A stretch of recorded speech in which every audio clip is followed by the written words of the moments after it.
Will Kiss rehire Ace Frehley? What's up, everyone? This is Christian Duke. You're watching Sights, Sounds, Flavors here on YouTube, sightssoundsflavors.com.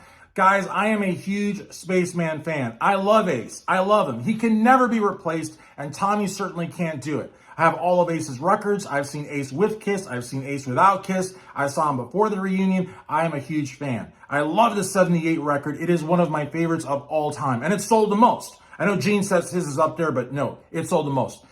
But the thing is that Ace sold his makeup to Gene and Paul. Peter sold his makeup to Gene and Paul. Obviously, because Eric is in Peter's makeup and Tommy is in Ace's makeup. Now, both guys still get some money from licensing and merchandising, but they have no actual say in Kiss's matters. And the one thing that Gene and Paul love is control. Now, they can't really control each other, but they certainly can control the band. And the last thing they want is Ace back or Peter back, because the perception would be that power would be shared. Even though we know that it's not, even still, they command a fan base that Tommy and Eric do not. And they can still, even though they don't have a full quarter vote, even though they don't own their makeup, they can still be a rock star. They can still drag their feet. They can still say, I'm not really feeling like doing that. They can still do that. Whereas Eric and Tommy cannot.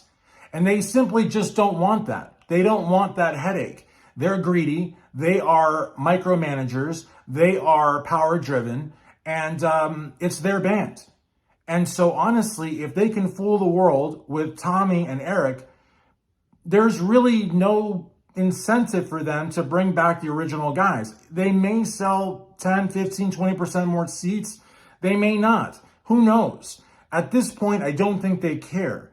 And they're so happy with Tommy and Eric because they can tell them what to do, how to walk, how to talk, when not to talk. They don't do any media. It's only Gene and Paul that do media. Those guys are just up there to play. That's all they do.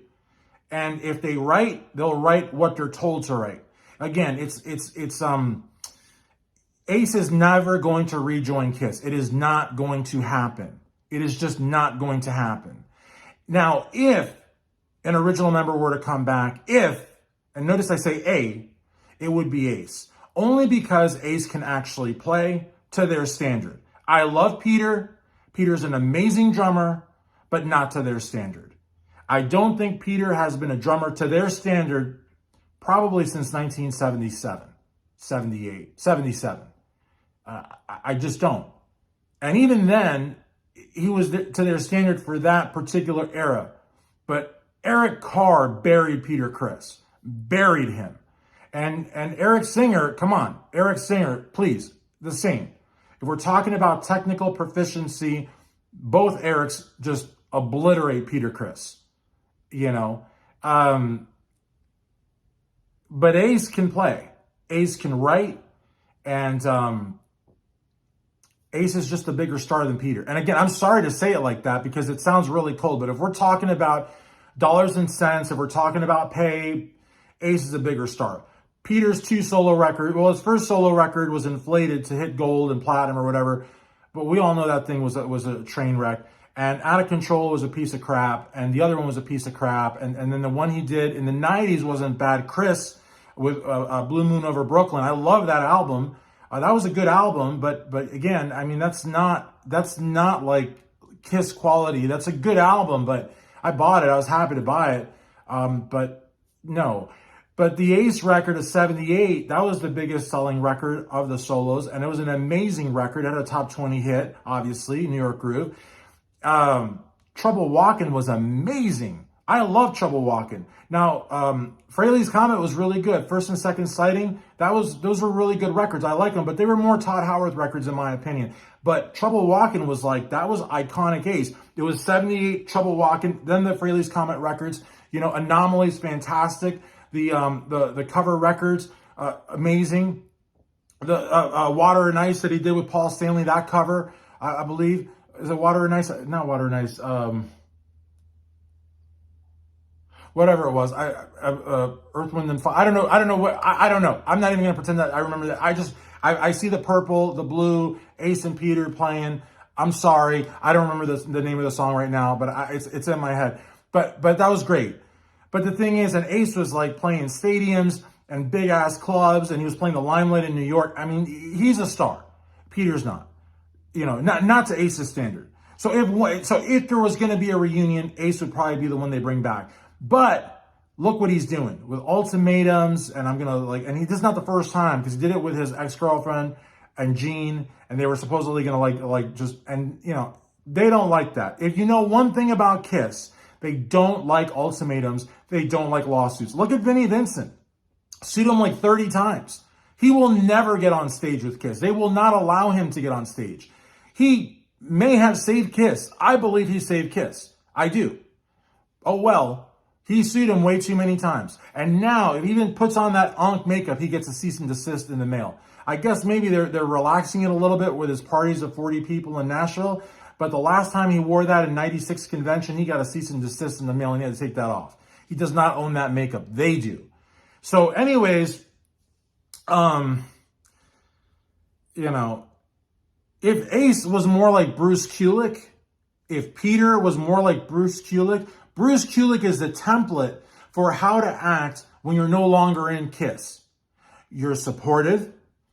You play events that they're part of. You're available if they need you, but you still do your stuff. He's got Grand Funk. He did a Union. He did his solo record. He has a life outside Kiss, but he's friendly with Kiss. And he could probably come back anytime he wanted. Anytime he wanted. But Ace, no. Plus, Ace has left them twice. An argument could be made to bring Peter back because they fired Peter arguably 3 times.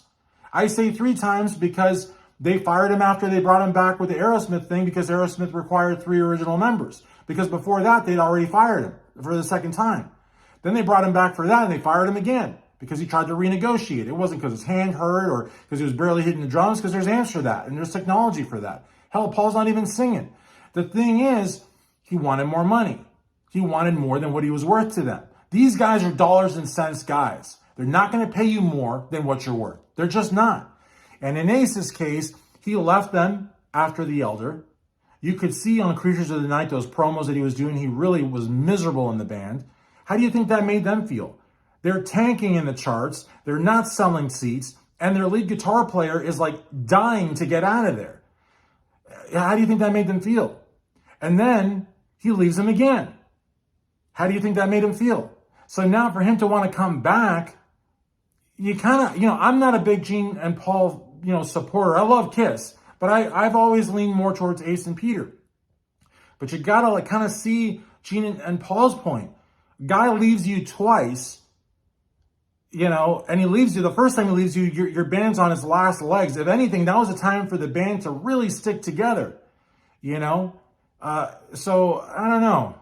Ace is not going to be rejoining Kiss, and I think Ace knows better than to release any kind of real dirt on Gene and Paul, because can you imagine the kind of dirt that they have on him?